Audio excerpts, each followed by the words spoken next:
Mid lane, we have the Venomancer and the Wind Ranger rotate over for that. They took out the Shadow Fiend, so he's 0 and 1. And then up top, there was a nice initiation from afar onto IWO, can't say it.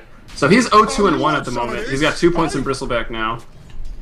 So he's a bit tankier, and maybe that won't. He might not be as in much trouble as he was before. So there is a smoke gate coming mid, or some sort of gate. There's the unstable concoction. The Grave Shield raises 2 hit, and the right click will go for the kill. Visage actually grabs the last hit there. Nice little gank coming through from the 2 support heroes of Swag, and a little bit of gold going their way as well. Indeed, which makes it 3-2. Darkseer still dominating the farm there in the bottom lane. 27 to Clockwork 17, and actually Tabo having a bit of a dive, but Mihawk with the cogs. Very nice spell to have when being dove at your tower, and he's going to fend it off, the aggression from Tavo. He's actually even going to go back in and maybe try to turn this around. Nah, Tavo's going to get out of there right now. Mihawk actually has enough mana for a hookshot, but I don't think he'll use it, and Tavo can just use, well, an Iron Shell if necessary. But the thing is, he actually is out of mana right now. His bottle charges are empty. Mihawk could try to fight, but I think it'd be very questionable. Tavo right now he already skilled up Wall, interestingly enough, which maybe is the start of something new here. Because we used to always see, like, you get the Iron Shell and 2 points in Surge and then max your Vacuum as well, or at least get 3 points into it before you get Wall. But he goes for it really early on here, which is interesting. Well, the meta sort of changed from when Darkseer used to do that in the past. So sure, you still want to have your Vacuum pretty big, but Clockwork is going to be roaming around looking to make big fights and initiations, and Darkseer wants to be there in time to also drop a wall and either win the fight or stop the fight off of his rotation as well. Mm-hmm. Yeah, and I think that's... I mean, I've been seeing it earlier too, and we haven't even been seeing Darkseer all that much in 6.79. Yeah, and that's just the byproduct of getting nerfed to a certain extent. Task up top. Yeah, Unstable Concoction's about to go. Ewo gonna take that damage. The Venomous Scale is gonna hit. Just trying to slow Clots down, but he hits Slithering Crush as well. There's the Soul Assumption. There's the, of course, Wand keeping him up alive. The right click's coming through from the Poison Sting. Shackle latches. The Quill Spray's going. The Power Shot. Nice Wand to save his life as well. Quill Spray's not in range. Trying to block with the Plague War. Not happening. Here we go. 420. Throwing the Unstable back. Misko maybe taking his Soul Assumption. Not enough mana to cast it for Ned. And a lot of trading, but nobody dying up at this top lane just yet.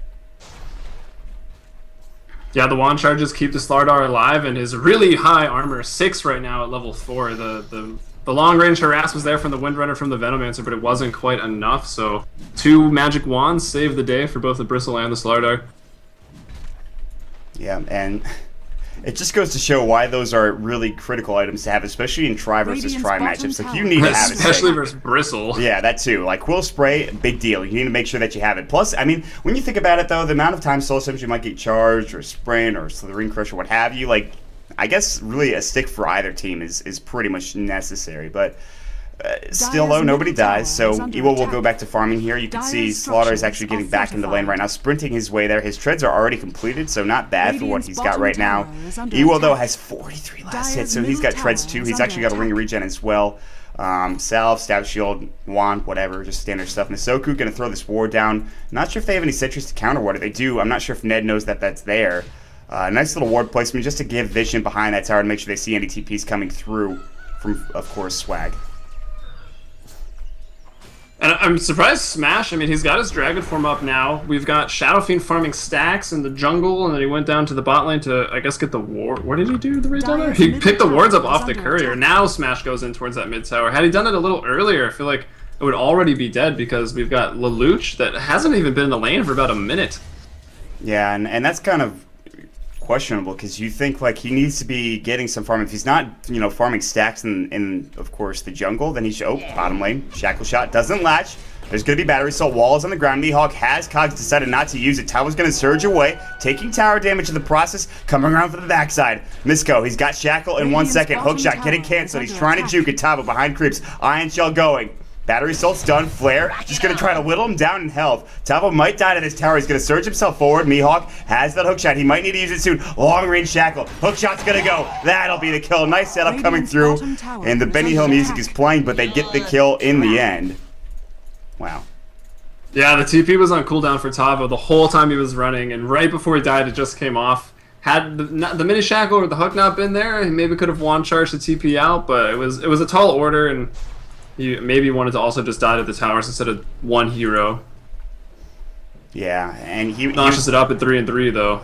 Yeah, so it's even right now, and really, now that there is level 6 on Klotz, the amplified damage is going to be coming into play against Evo, coming against pretty much everybody, whoever they want to use it on, whoever they want to gank or go on here. So at 10 minutes in, also, the Shadow Fiend has decent farm at 52 last hits. He's got 36 stacks of Necromastery. He doesn't have any real items just yet other than his treads on a Wraith Band, but he'll get some soon. Probably go for BKB first or something along those lines.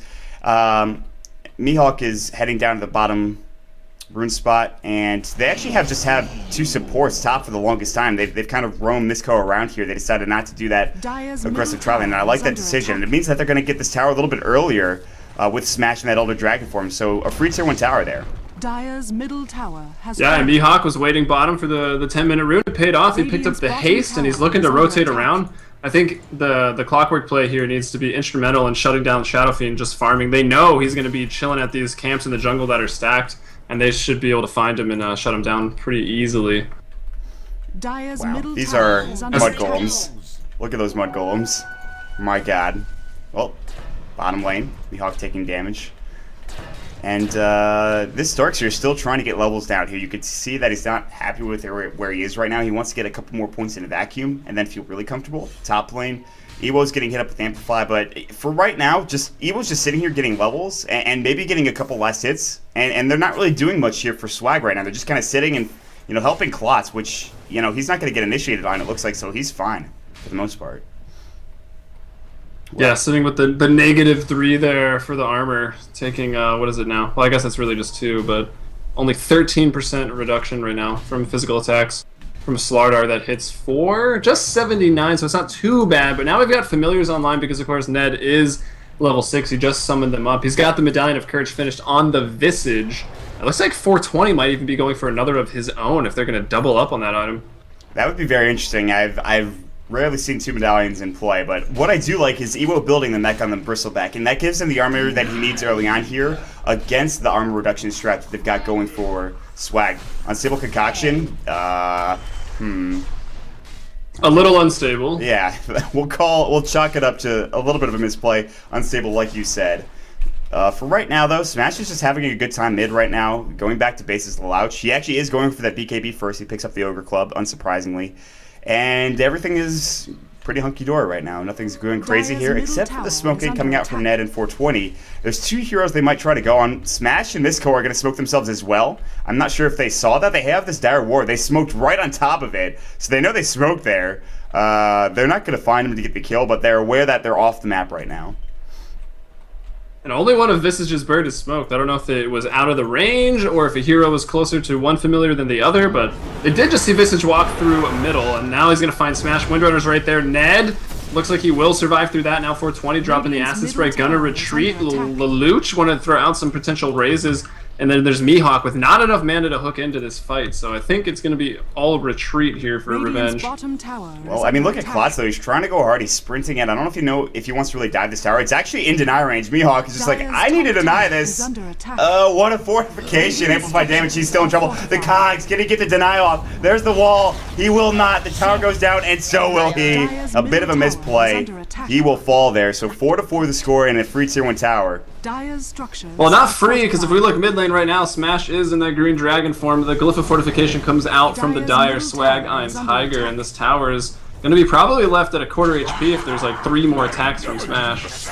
He wants to try to take this and whittle it down right now. He's done a nice job, I think. We talked about, I think the Elder Dragon form is really one of the only reasons DK's picked up, is just so you can try to whittle that tower down as much as possible in the first couple of minutes, especially like at 30 minutes, not bad. And they're already going for a tier 2 top as well. Acid Spray's going to try to push them back. We might see a big fight happening as everyone is rotating up here. There's going to be a TP coming out from Mihawk to make sure he can get into the fight. The mech is done, coming out for the Bristleback. Misoku's trying to back off. The Courier's there. Surge forward from Klotz. He's got his sprint going. He's looking for a Slithering Crush right now. Nice Jackal shot, though, to make sure he doesn't aggress any further. Slithering misses. Power shot. Nice duds. Mihawk, no, he misses the hook shot in. Unstable. Vacuum. There's going to be a huge Shadow Fiend. Ultimate Smash in trouble right now as the right clicks are going through. There's going to be pretty much everybody dead or low on this side of Force for Revenge. They lose the DK. Klotz working on this creep wave. Wow, what a huge fight coming out for Swag. Wow, indeed. I saw Venomancer hit a 4-man Gale, and my first thought was, this is over. Revenge is going to walk all over them, but then the Shadow Fiend ultimate went off, and just being in the presence of the Dark Lord himself in an acid spray, they took so much damage. Absolutely ridiculous. Even the high armor DK with 20 armor right now pretty much melted. It was disgusting how much damage they just threw out there. The vacuum coming through from Tavo on top of the Requiem, which was it was disgusting how much damage they pumped out there, plus the right clicks. Obviously they have a huge lead now, 4-8. I guess not huge, but still pretty big. It's a 2,000 gold lead they got just from that fight, and experience is 4,000, and if they get this Roshan, it's going to be even more as well. And with the minus armor they have, this is going to be a very fast Roshan, even if it's just the two Kloss as well as the Louch, and it looks like it will be. So there's the amplified damage, and suddenly Roshan's going to go down, and that's an Aegis, and all of a sudden Force Sweet Revenge are maybe not looking too hot here. No, not so far in game 1. They saw this minus armor strat, sort of, you know, being created, being drafted up by Swag, and they didn't really do anything to stop it, if you really can. I mean, maybe banning a Shadow Fiend, and you mentioned the vacuum into the ultimate. I almost feel dumb for not realizing that, but I haven't seen Darkseer in a long time, so that's the reason for the Darkseer pick right there. Yeah, they want to combine up these ultimates. The Unstable Concoction on top of that could be disgusting and has been disgusting. The BKB is going to go for the Louch just like that at 1540. There's the medallion.